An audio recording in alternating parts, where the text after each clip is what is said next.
They have a W-2 mindset when you met them. If they have a W-2 mindset when you meet them. That's money. That's money. Money. And you didn't have a conversation about that in the beginning, you can't blame them 2 to 3 years later. Because they still have that W-2 mindset. Not everyone is meant to be an entrepreneur.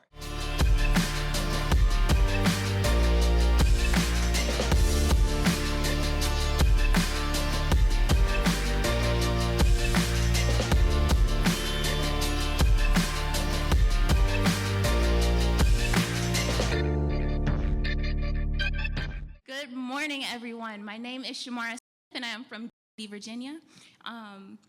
Over the past couple of years, I've given up a lot in order to focus on my business. And recently, I had someone who had a very important weekend planned for us. It was this weekend. But I told them that I had a conference to go to. They said, I'm going to propose this weekend. And I told them I have a conference to go to. So I guess my question for you is, how do you determine whether someone is a distraction or somebody who's going to synergize your relationship? Yeah, girl, okay, all right. So, is this thing on? All right, well, okay. First of all, tell him I apologize for making it this weekend. My bad. Well, first of all, no. Okay, so. Everything is perfect. I think first of all, we probably all got a response. So I'm just trying to keep mine short. First and foremost, so I'm not married. I'm the only one up here who's not married. That person, so it's important for you to be here, right? So someone who is going to love you and wants to be with you, what's important to you should also be important to them.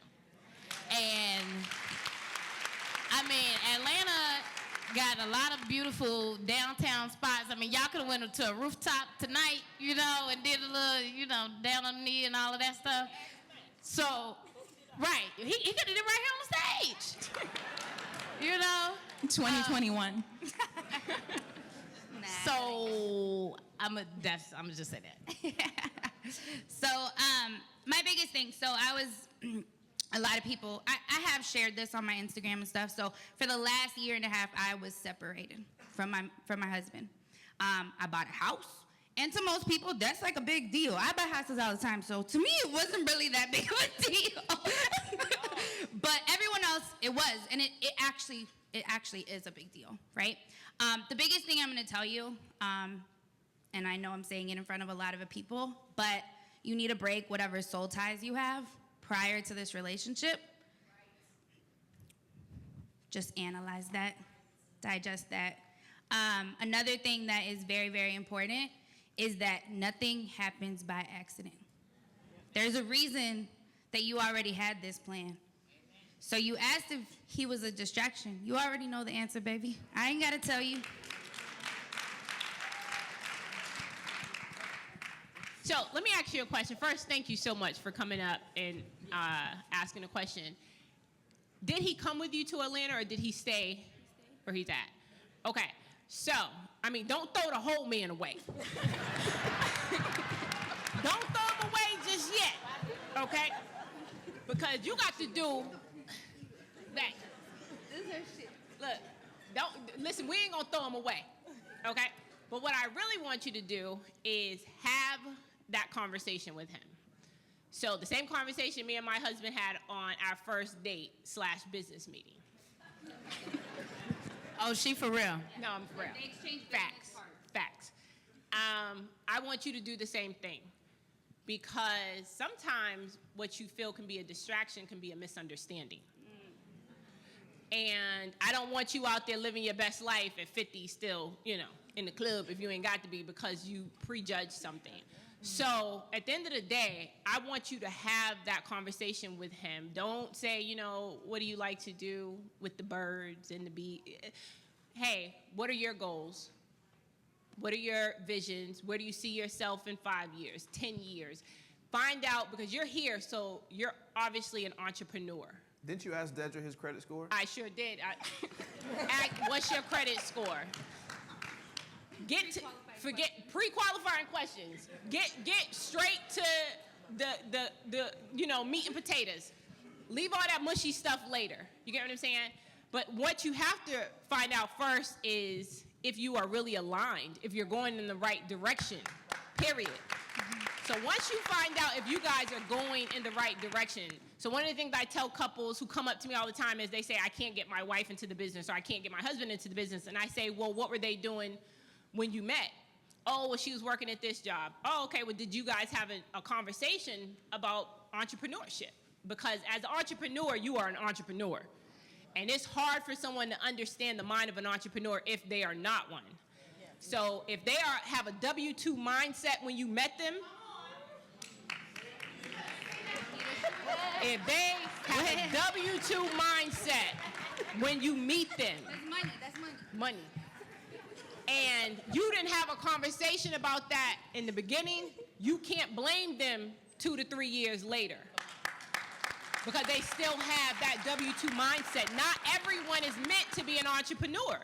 They didn't change, you did. Yup. So you can't throw the whole man away unless you have that serious conversation. And trust me, he's gonna ride for you if he's gonna ride for you. If he's not, he's not. But you have to find that out before he put a ring on it. Because then it's a little awkward. Right. I think it was delayed for a reason, because it can get a little awkward if you got to get a ring back. You know, depending on what state you live in, you might be required to get a ring back. It was just a gift. Find out before he put a ring on it if you two are aligned and going in the right direction. And what I tell couples all the time before they start dating, me and my husband with the couples counseling, it ain't called married couples counseling. It ain't called single person. It's just called counseling. And we dated for 2 months and we went to counseling. And he didn't want to go. I said, to be with me, you got to go. Come on. It wasn't an option. I didn't give him an option. To be with me, we have to go to counseling as a couple to make sure that whatever baggage, like Kristina said, we're not bringing it into our relationship. I came from a single parent. He came from a single parent. We never saw it done right. We in the Cosby shows, Family Matters and stuff, that don't count. Even though I love the Cosby show. But it don't count. So we have to learn how to communicate with each other. One of the biggest failures in marriage is communication. And you didn't do enough of it when you were dating. So we over-communicated. Over communicated, and I made it that way for a reason, so that by the time we got married, we weren't afraid to communicate. Because at the end of the day, when everything goes south, because you know everything will eventually, hopefully it don't, because I'm in the gym, but whatever. But when everything else is faded, and you two are sitting in your rockers, all you will be left with is your communication. So you better make sure you marry someone that you can communicate with now and that you like, as opposed to just love.